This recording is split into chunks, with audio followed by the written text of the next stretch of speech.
नाक में दम कर दिया है आपके इस भारत जोड़ो यात्रा ने। सुधांशु जी, सुबह से शाम तक आप लोग पीसी करके कुछ ना कुछ खोट रोज निकालते हैं। नाक में दम कर दिया, ये कांग्रेस पार्टी का दावा है, जवाब दीजिए।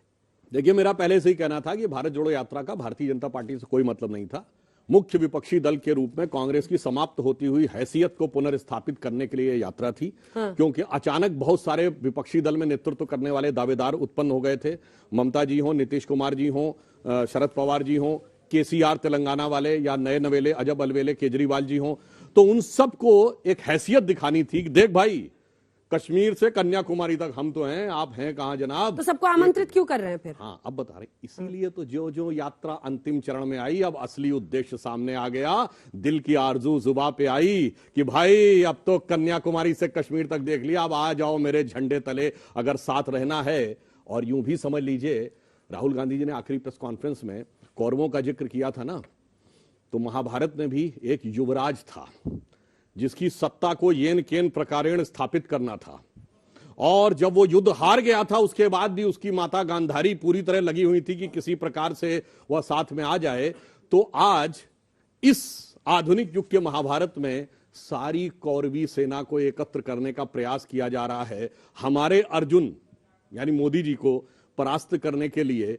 तो बात और कुछ नहीं है, केवल विपक्ष में अपना नेतृत्व स्थापित करना है। यह कांग्रेस की तमन्ना थी, वो सामने आ गई। और जहां तक अब भारत छोड़ो यात्रा में मैं एक लाइन और कह दूं, यह मैं पूर्व में भी बोल चुका हूं, शुरू हुई केरल से, तो उसको गले लगाया जिसने सड़क पे बीफ पार्टी की थी।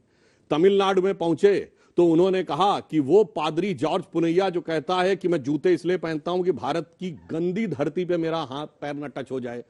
कर्नाटक पहुंचे तो उनके कार्यकारी अध्यक्ष ने कहा हिंदू शब्द गंदा है। तो महाराष्ट्र पहुंचे तो सावरकर जी के खिलाफ नफरत। फिर आगे बढ़े तो गांधीयंस विद गन कहने वाली मेधा पाटकर जी, तो उनका परमानेंट जैसे मंदिर आरती कर रहे थे, वो नहीं दिखा आपको? वो आ तो रहे हैं उसी पे। फिर क्या हुआ, एक सहबाला चलता है ना यात्रा में, तो वो था एक 36 साल का छात्र जिसकी की ख्याति टुकड़े टुकड़े से जुड़ी हुई है। अब देखिए, जाके पूजा करेंगे और फिर कहेंगे पुजारियों का देश नहीं है, क्योंकि बीच में एंटोनी साहब की एडवाइस आ गई कि भाई अल्पसंख्यक वोट तो है, मगर अगर हिंदुओं का वोट पाना है तो चंदन भी लगाना पड़ेगा, मंदिर भी जाना पड़ेगा, टीका भी लगाना पड़ेगा। तो बेचारों को वो भी करना पड़ा। मगर अभी हकीकत यह है कि आपने जो दिखाया, कोई साथ में आने को तो तैयारी नहीं है। यानी इनके साथ वही वाली स्थिति है जो दिल्ली के आखिरी मुगल बादशाह बहादुर शाह जफर के लिए थी कि उर्दू में हबीब कहते हैं दोस्त को और रकीब कहते हैं सरपरस्त को। इनको दोस्त चाहिए थे ताकि विपक्षी नेतृत्व के सरपरस्त बन सकें। तो राहुल गांधी जी की हालत ये हो गई कि न मैं किसी का हबीब हूं, न मैं किसी का रकीब हूं, जो बिगड़ गया वो नसीब हूं, जो उजड़ गया वो दयार हूं, जो किसी के काम न आ सका वो मैं एक मुश्त गुबार हूं। दम है क्या इस बात में? और क्या ममता बनर्जी जिस तरह से मोदी को ललकार रही थी, नीतीश कुमार बार बार दिल्ली आ रहे थे, ये दिखाना कि हम ही हैं मुख्य विपक्ष, राहुल गांधी को ये यात्रा करनी पड़ी जो उनका पहला पॉइंट था। और दूसरा, आ क्यों नहीं रहे सारे साथ में? देखिए, मुझे लगता है 1989 के बाद देश में कोएलिशन गवर्नमेंट्स का ही राज रहा है। और जितने पार्टियों के नाम आज बीजेपी ले रही है कोस कोस के वो कांग्रेस के साथ नहीं है, उनके सबके साथ बीजेपी ने सरकार बनाई। सपा हो, बसपा हो, जेडीयू हो, ममता जी हो, नेशनल कॉन्फ्रेंस हो, पीडीपी हो, शिवसेना हो, अकाली हो, लेकिन सब छोड़कर चले गए हैं इनको। 2 दर्जन से ज्यादा पार्टियां 2014 के बाद बीजेपी को छोड़कर चले गए।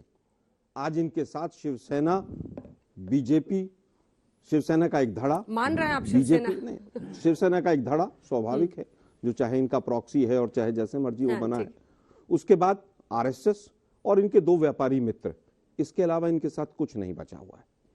क्या ये सच नहीं है कि जो 30-30, 35-35, 40-40 साल से पार्टियां इनके साथ थी, वो इनको अहंकारी बताकर क्या वो अटल बिहारी वाजपेयी जी की बीजेपी नहीं रही और हम छोड़कर जा रहे हैं, इन्होंने हमारी पीठ में छुरा घोंपा है? क्या ये सच नहीं है? कौन साथ चला? ये तो बड़ी हृदयता की बात होती है कि अगर कोई व्यक्ति गलत भी रहा है, अगर वो सही रास्ते पर चलना चाहता है। क्या जिन लोगों ने मोदी जी को फेंकू कहा वो इनके विधायक नहीं? जिन लोगों ने मोदी जी को यमराज कहा, क्या वो विधायक नहीं? इनके एक नेता जो दिल्ली में आजकल बड़ा हिंदू मुस्लिम करते घूमते रहते हैं, उन्होंने दिल्ली की विधानसभा में क्या क्या शब्द कहे थे, क्या वो आज इनके पोस्टर बॉय नहीं? खैर, आज का वो विषय नहीं। हमने पहले दिन से अंजना जी तमाम लोगों को बुलाया। ये कोई चिट्ठी नई बात नहीं जो सुधांशु भाई ने कहा कि अब असली पिक्चर सामने आ गई है, असली चेहरा। हमने तो पहले दिन से बुलाया कि जो हमारे मुद्दे हैं कि देश के अंदर सामाजिक विविधता जिस तरह से बढ़ाई है, जिस तरह से सामाजिक विद्वेष को भी इन्होंने, द्वंद्व को बढ़ाया है, जिस तरह से आर्थिक विषमता बढ़ रही है, गरीब गरीब होता चला जा रहा है, महंगाई बढ़ रही है, बेरोजगारी बढ़ रही है, हमारी सीमाएं सुरक्षित नहीं है, तमाम इन मुद्दों को लेकर जो भी लाइक माइंडेड पार्टीज हैं वो सब आए साथ। ये तो पहले दिन की प्रेस कॉन्फ्रेंस का आह्वान, ये चिट्ठी कोई नई तो नहीं। हमने तो सिविल सोसाइटीज को भी कहा कि आप भी साथ आइए, और वो सिविल सोसाइटीज जिन्होंने 2010 से लेकर 13-14 तक हमारी बिल्कुल पूरी तरह से हमारे माथे के अंदर कील ठोकी, वो लोग भी आज साथ चल रहे हैं। बात कर रहे हैं हैसियत बताने की। हैसियत तो उनकी आज भी, जिन लोगों ने हमारी तहे दिल आलोचना की वो यात्रा में आगे चल रहे हैं हमसे। योगेंद्र यादव और तमाम लोग जिन्होंने तमाम के जो मुद्दे थे उस समय पर कांग्रेस ने ही जैसे पूरा सब कुछ गलत काम कर दिया हो, वो ऐसी उनकी अभिव्यक्ति थी, लेकिन आज वो आगे चल रहे हैं। हैसियत तो पूरे देश की बीजेपी ने बता दी कि अगर दो व्यक्तियों को पावरफुल बना दिया जाए तो पूरे देश की अर्थव्यवस्था के घुटने टिकवाए जा सकते हैं। हैसियत तो बीजेपी ने युवाओं को बता दी है कि हम चाहेंगे आरएसएस की चिट्ठी होगी तो नौकरी मिलेगी, नहीं तो नहीं मिलेगी। हैसियत तो तमाम संवैधानिक संस्थाओं की बीजेपी ने बता दी है कि चाहे सुप्रीम कोर्ट हो, चाहे इलेक्शन कमीशन हो, चाहे आरबीआई हो, जो हमारे अंगूठे के नीचे रहेगा, जो हमारी पूजा करेगा, वो सफल होगा, बाकी अपने घर चले जाएंगे। तो हैसियत की बात कम से कम बीजेपी ना करे। शुरुआती कहा आधी अधूरी एकता की बात आई कि साहब आधी अधूरी एकता है। हम तो कह रहे हैं कहीं पर भी कोई चीज 100% तो सीधा होगी नहीं। अगर हम प्रयास भी कर रहे हैं कि देश के जो तमाम मुद्दे हैं उन पर विपक्ष एकजुट हो, हमने मुद्दों की बात कही।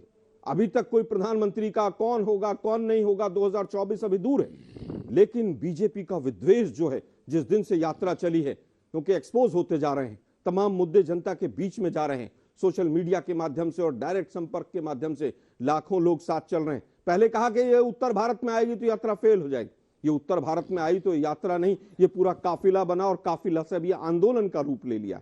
मुझे लगता है कि बीजेपी के पेट में दर्द होना बिल्कुल वाजिब है और बीजेपी की नींद हराम है। इनकी जो फेक न्यूज की फैक्ट्री है वो दिन रात काम कर रही है, लेकिन अब जनता इनकी नहीं सुन रही।